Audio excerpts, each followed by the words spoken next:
una kong tanong, sir, ano po yung nag-motivate sa inyo? Bakit po kayo nag-work abroad as a teacher? And hindi ba natin, sir, pinagsisisihan na tayo ay nag-abroad, Sir Joash?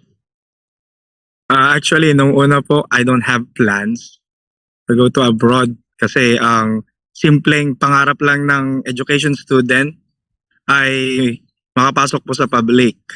But on that moment po ay ako po ay nagturo ng private school, and alam po natin kapag sa private school po ay siyempre kulang po ang atin pong sahod sa atin pong pangailangan. And as a breadwinner, kailangan po natin maghanap ng paraan para mas kumita po ng malaki. And there was a time po na may nag-offer sa akin na sabi niya, parang in demand po ang teacher sa Thailand. So, naghanap po kami ng mga kakilala, pinrocess po namin lahat, at sabi niya, meron po siyang alam na school na akin pong papasukan dito. So, nag-ipon po kami ng pera nila mama, aking parents po, at nag-decide po ako, sabi ko, I will try sa abroad kahit mahirap, kahit mag-isa ka. At the young age po, 20 years old lang ako nung pumunta po ako dito sa Thailand. Kasi I graduated at the age of 18 years old. Nung ano po. So ang nag-udyok po sa akin is, sabi ko parang mas mabilis na makahanap ng mas malaking sahod dito sa abroad kahit na mag-isa ka, although there are a lot of sacrifices na gagawin mo. Ang importante po kasi is maging practical ngayong panahong ito kasi mahirap ang buhay talaga. Mahirap kumita ng pera, lalo na kung ikaw ay education student before tapos gusto mo makapasok ng public. Marami po ngayon na bakante kasi nga po wala pong masyadong item, but now I heard na marami pong mga items ngayon dyan sa Pilipinas. But right now, okay pa naman po ang aking work dito. Maybe in the future, I'm thinking na mag-for good na rin po sa Pilipinas. So yun po yung nag-udyok. As to think practically, kailangan po talagang magsakripisyo, iwan mo na ang pamilya, pumunta sa abroad at sinusubukan pong makapag-ipon at makabalik po sa Pilipinas. So, bago kayo, sir, pumunta ng abroad, pwede nyo bang ikwento sa amin, sir, ano yung mga pinagdaanan natin? Siguro, mga masalimuot na pinagdaanan, kung meron man, Sir Joash?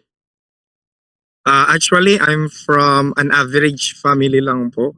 Parang kumbaga sa socio-economic status, sakto lang. Meron kapag nag-work, kapag nagtrabaho, may masasweldo, may makakain. Alam niyo po yung hindi nabibili yung mga luho, yung mga gusto, kasi nung bata po kami, talagang limitado talaga. Sabi nga namin minsan, kapag may gusto kaming laruan, kailangan munang pag-ipunan, kailangan muna ng paghirapan bago namin mabili yung mga bagay-bagay. So, lumaki po ako sa isang ordinaryong pamilya na kung saan pinalaki po kami na hindi inispoil sa mga bagay-bagay. Kapag may mga gusto ka, dapat paghirapan mo, pagsikapan.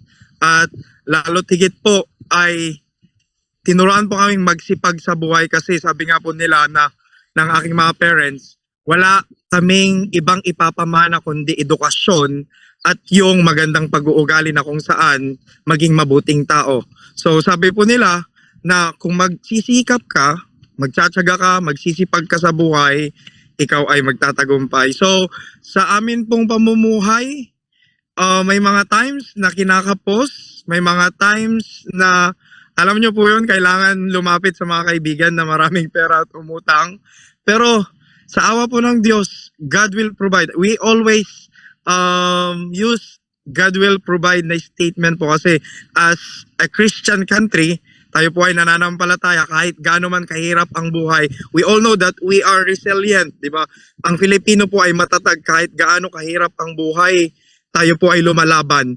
So may mga times po na nahihirapan kami, minsan wala nang baon, umuutang na lang po sa tindahan ng tinapay para lang po makaraos sa isang araw. Pero ang importante po doon, lagi kaming pinapaalalahanan na hindi importante ang baon kung gusto mo talagang makapag-aral, makapagtapos ng iyong edukasyon. And lastly po, nung ako po ay kolehiyo, ako po ay college, may mga time po na ako po ay rumaraket, na umahanap ng sideline, na-try ko pong mamasada, na-try ko pong mamitas ng mais, na-try kong magkargador sa palengke. Ako po ay gigising ng alas 4 kasi alas 5 po pupunta po kami sa mga truck. Tapos kami po ay nagkakarga ng mga gulay papunta po dun sa tindahan. Tapos mag-aayos po kami hanggang alas 6 po ng gabi po yun. And yun po, kahit gaano kahirap ang buhay, kung talagang gusto mong magtagumpay, lahat po gagawin mo sa lahat ng paraan na kaya mong gawin po. Okay, wonderful story, Sir Joash, ano. Pero ito, fast forward tayo, sir, ano. Nang kayo ay nasa abroad na, ito yung open ko na. Ano, sir, yung napansin mong siguro una pag-uugali, kultura, na wala, na hindi dito sa Pilipinas na i-experience? And i-connect natin sa profession nyo, sir. Ano yung nakita nyo sa education system dyan na maganda pero hindi ginagawa dito sa Pilipinas, sir? Actually, number one is prioritizing the concern of the teachers. Karamihan po kasi dito, if may mga concerns po sila, pinapakinggan po ng mga head or mga leader ng education system po dito kung ano po ang pangangailangan. And madali po silang mag-adjust if nakita po nila na, ito, nahihirapan yung mga teachers. Ito, magandang gawin ito para mas mapa-improve pa yung education system natin. So sila po ay every year meron po silang mga pinapatupad na system na kung saan hinahanap po nila yung mga paraan na mas madaling matuto yung mga bata and mas maayos yung pagtuturo po ng mga teachers. Mas magaan po ang mga trabaho, lalo na sa paperworks dito. Hindi po ganun kahirap sa mga paperworks, lalo na sa mga lesson plan. Ang lesson plan po namin dito is semi-detailed, pero hindi po nawawala yung mga feedbacks and comments of the teachers. Yun po yung priority po namin na kung saan mas ina-assess namin kung ano yung interest, ina-assess namin, tinitignan namin kung ano yung dapat na idea or strategy na mangyayari, kasi alam po natin na every children, meron po silang different learning styles. Meron po silang mga teacher din po, may different teaching style. So, tinitingnan po namin kung ano yung mas makakabuti. Like, ililess yung paperworks, pero more on teaching. Ililess po yung mga lesson plan, pero more on demonstration, more on actions, more on application. So, sa amin po, sa PE, hindi po kami ganun nag-uubos ng oras para mag-lecture. Pero more on physical fitness kami, more on application, paano mas maging healthy, mas maging fit. And makikita nyo po dito sa Thailand, at the age of 60, 70, they are all in the parks, nag-e-exercise po. And makikita po ninyo, karamihan po sa mga trabador dito, may mga taxi driver na 70s, may mga 60s, meron pong mga bus driver, meron pong mga konduktora na matatanda na po. And hindi po hadlang yung age po nila na magtamad-tamad or magre-relax lang sa bahay, kasi ang gusto po nila is maging independent po sila. And yun yung tinuturo namin sa mga bata, na sa lahat ng panahon ay merong mga pagkakataon na kailangan mong tumayo sa sarili mong paa. So ang kailangan lang po talaga is ipakita, i-priority yung mga concern, at lalo tigit ma-appreciate po yung trabaho bilang teacher. As a professional teacher, kailangan pong irespeto, ipakita yung appreciation, and ibigay po sana yung mga pangangailangan po nila. Okay po. Eto, sir, pagdating sa sa mga, halimbawa, sa mga facility, sa mga estudyante, and even sa sahod siguro, sir, ano yung difference na nakikita nyo, sir, pagdating dito sa education system sa Pilipinas, sir? Actually po, na-observe ko po dito is mataas po ang respeto po nila sa mga teachers.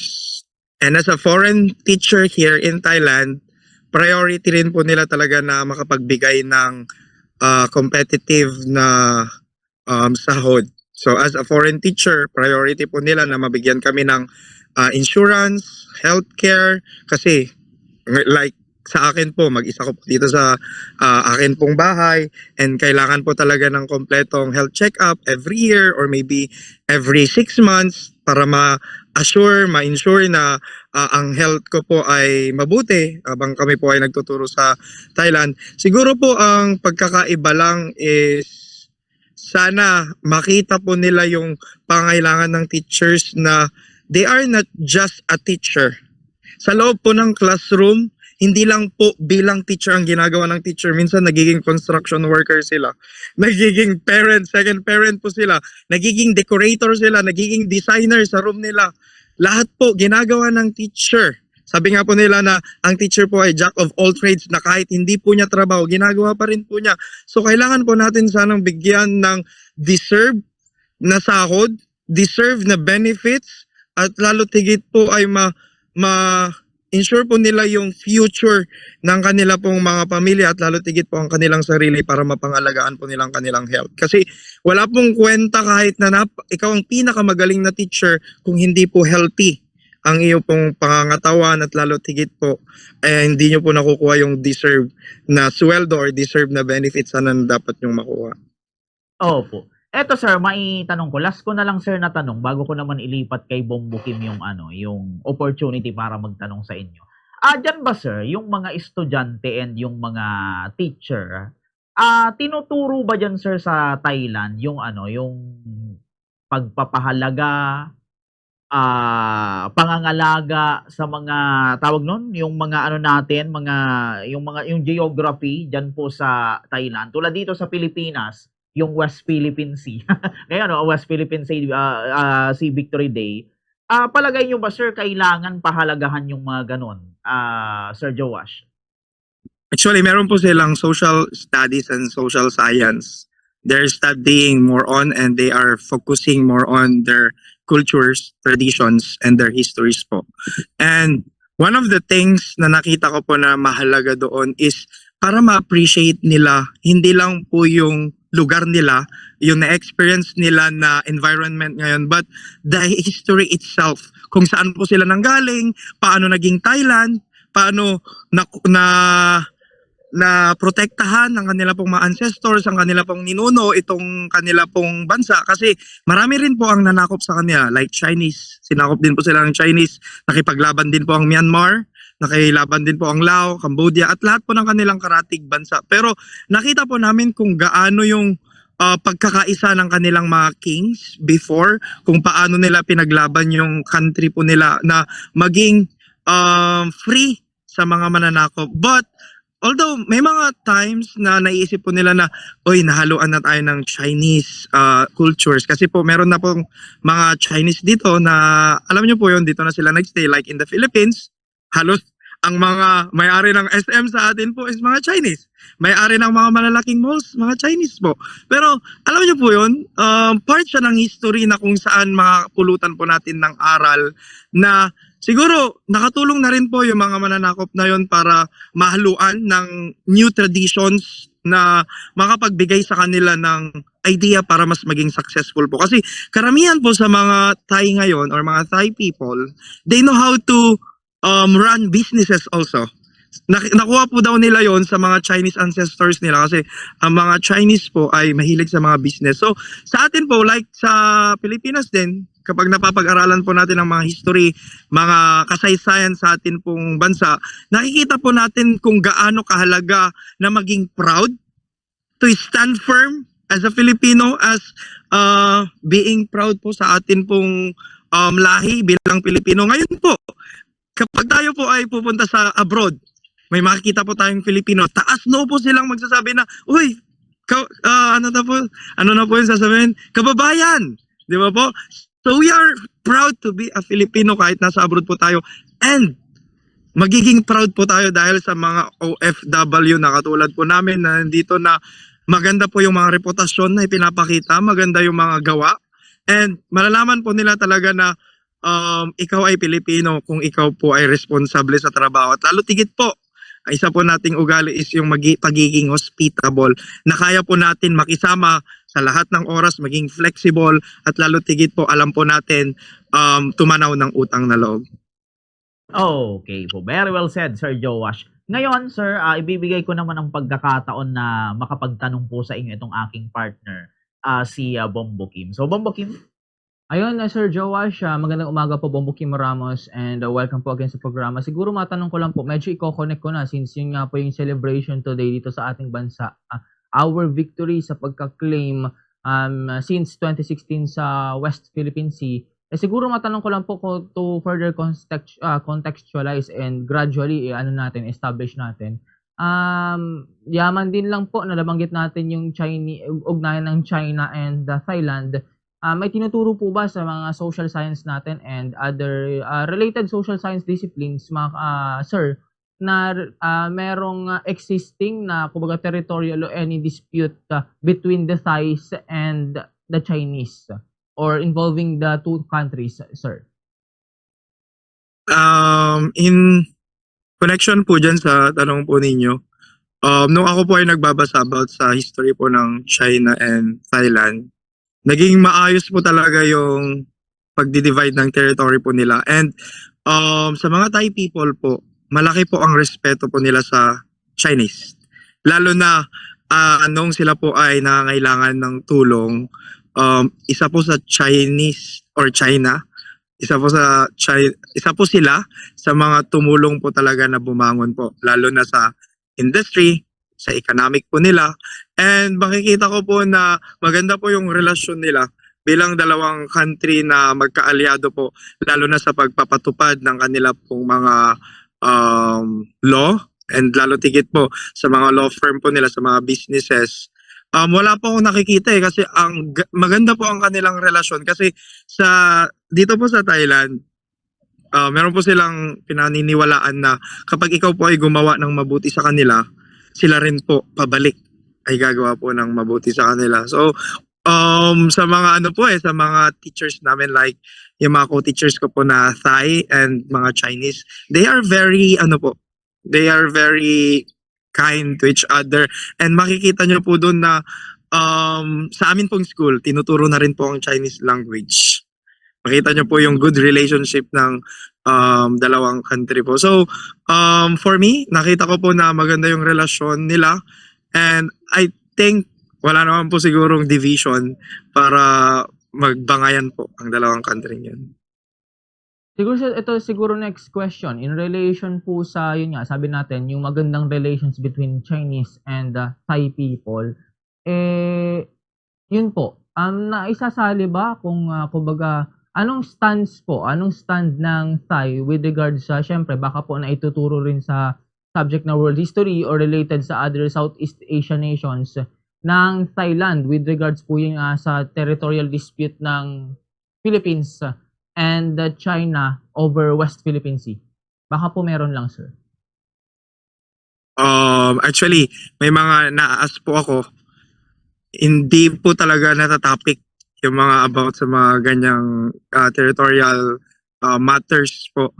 But what I heard about their history ay nung una, tinry din po talaga na sakupin ng China ang Thailand, but mas siguro pumabor yung kasunduan nila, yung agreement nila na merong benefits yung isa, meron ding benefits yung isa. Kasi sa atin pong situation like sa Philippines, sa atin pong sa West Philippine Sea, mas malapit tayo eh. So, dapat talaga nating ipaglaban yung para sa atin. But, it depends na talaga sa atin pong presidente kung ano yung magiging agreement. Kasi, ngayon, mas okay na lang na ipakita yung pagkakaisa. Ngayon, lalo higit na kinakailangan talaga nating magkaisa sa mga struggle, sa mga political problems natin sa buong mundo. 'Di ba, nakita po natin kung gaano naapektuhan yung Amerika doon sa kanila pong bagayan. Marami po, buong mundo ang nag-struggle sa pagtaas po ng gasolina, ng oil po. So I think depende na rin po sa mga ASEAN presidents kung paano po nila pag-usapan yon. And mas maganda talaga na let's spread kindness and unity po. Ito, sir, siguro last na lang po, going ko lang medyo general and medyo connected doon. Diyan po sa education sa Thailand, history, geography, geopolitics and all, or siguro dun po sa level lang na tinuturo natin, kung paano po yung sistema ng pagtuturo ng ganyan about territorial claims and pakikipag-ugnayan with other nations na related sa Pilipinas at China and else, Sir Joash, kung paano po ituro niya sa Thailand, ano po ba yung dapat nating kumbaga nakikita nating i-adapt sa Pilipinas para ma-inspire tayo and somehow baka makatulong din sa mga katulad po na dispute, tulad po kung paano natin i-treat yung issue sa West Philippine Sea, inspiring kung paano po makitungo ang Thailand sa iba pang bansa tulad nga po sa China. Okay, just want to inform you po, I'm just teaching physical education and health. So, in connection po sa inyo pong question, may mga nababasa po ako and mahilig po kasi ako magbasa-basa about sa history sa mga Thai people, Thailand, Buddhist country like Thailand. Ang nakikita ko lang po is the communication. Communication is the key for those country that they have the struggles from their territories or their divisions on their territories. I think the thing is they need to reach out. One of the presidents, or maybe they need to have a good relationship, because if you have a good relationship to each other, you will understand the situation. Karamihan po kasi, as a Filipino po, mabilis po kasi tayo mag-react. 'Di ba? Like in social media, pag may nakita ka na konting ganyan, ibabash mo agad, magsasabi ka kagad ng about idea mo na hindi mo naman pinag-aaralan, hindi mo na na-notice ano ba yung kahalagahan, ano ba yung essence na dapat mong bigyang pansin. And I think as a Filipino citizen na nag-raise ng concern, kailangan lang talaga natin na ipahayag kung ano yung gusto nating mangyari and ano rin yung gusto nilang mangyari. So that we can understand, we can comprehend each sides, both sides, na kung saan tayong lahat ay magkakaroon ng benefits. Kasi nga po, bilang OFW, makikita po natin na ang hirap mag-for good, lalo na sa mga nangyayari. Doon pa nga lang sa sarili nating bansa, ang gulo na. Paano na kaya kung makikipag-usap pa tayo sa ibang bansa? 'Di ba? So, I think let's try to improve ourselves first. Lalo na ang atin pong bansa. Kailangan natin ipakita na we can stand alone sa ating mga iminumungkahi po, na i-share po natin as an agreement na makita po nila na improving na itong Pilipinas. Nagiging progressive na itong Pilipinas na ito. So ano ba yung dapat nilang kailangan? So yun po yung akin pong idea about sa tanong po ninyo, sir.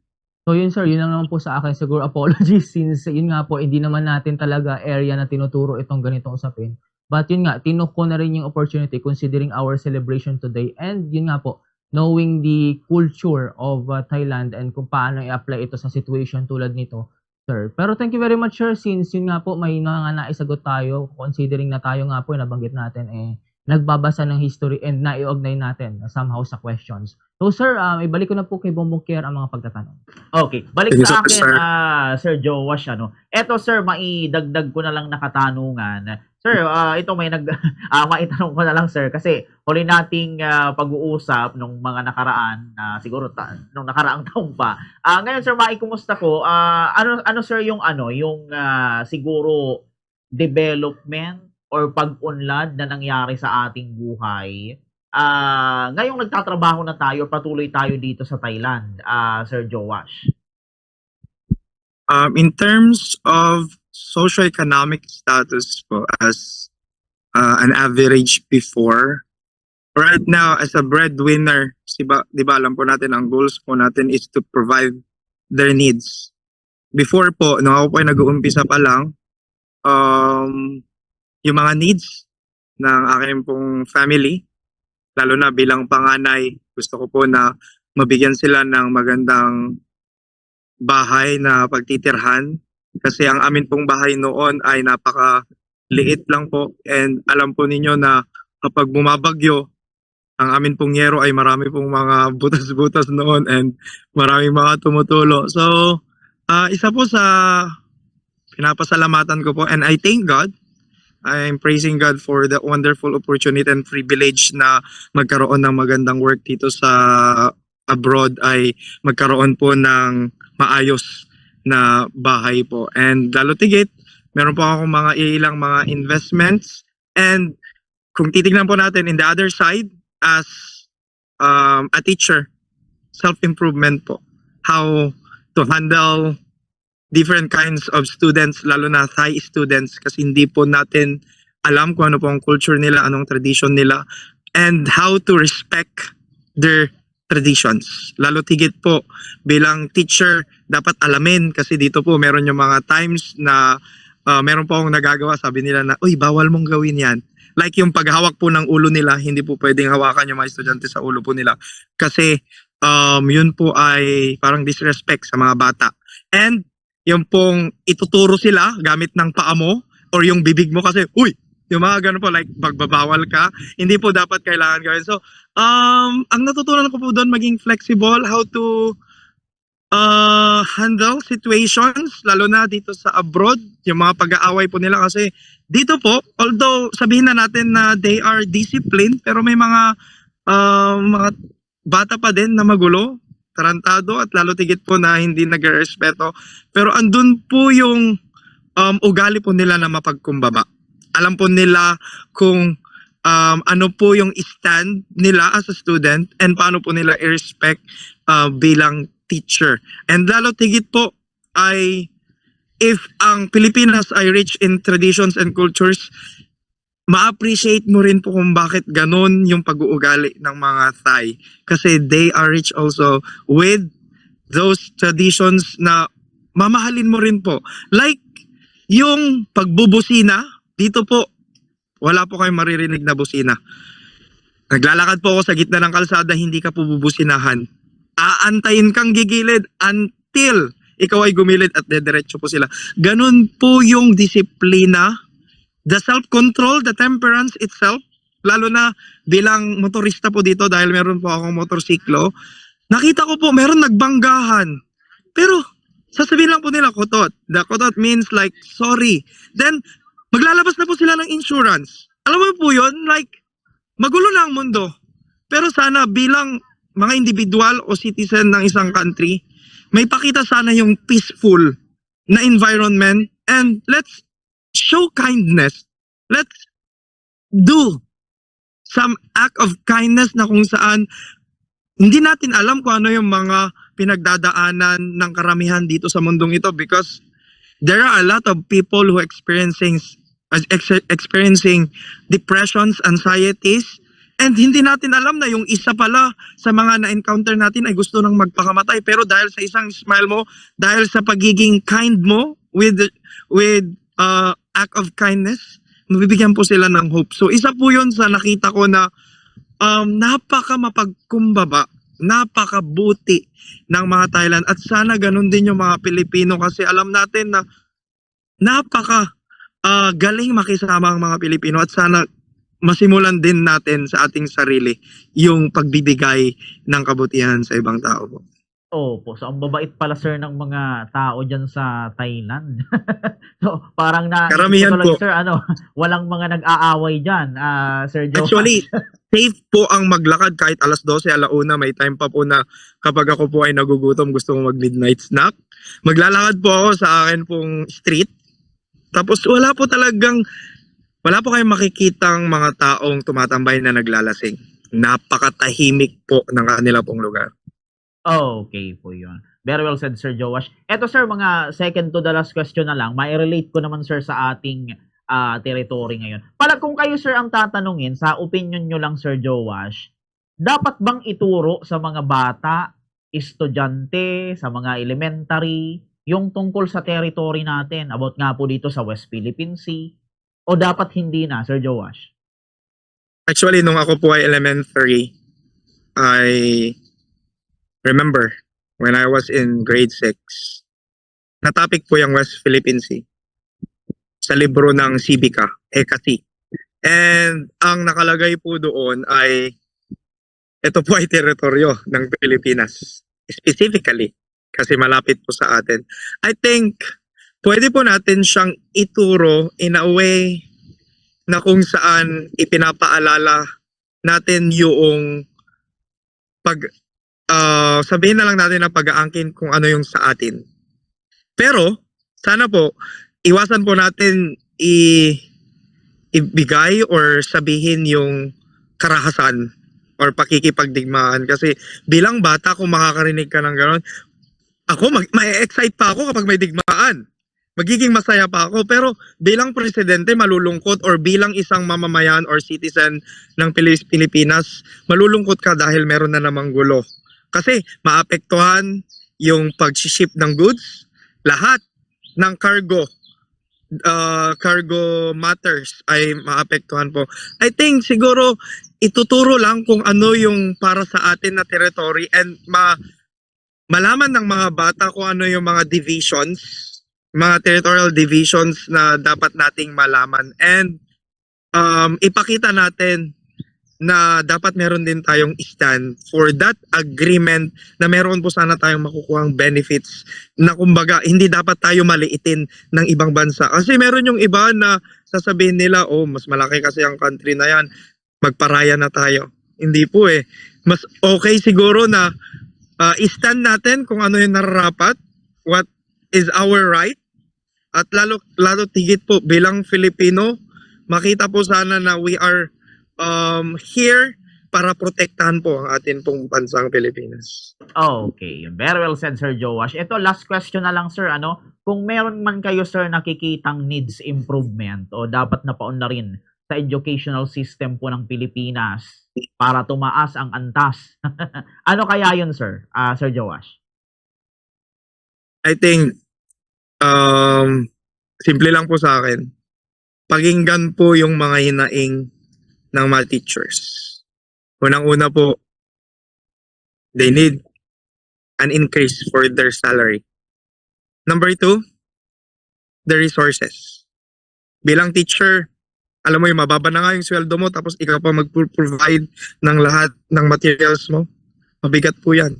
Lalo pa po kung ikaw ay may pamilya na. And lastly, kailangan po nila na gumawa rin ng law about sa kanila pong pagtuturo, lalo na as a teacher.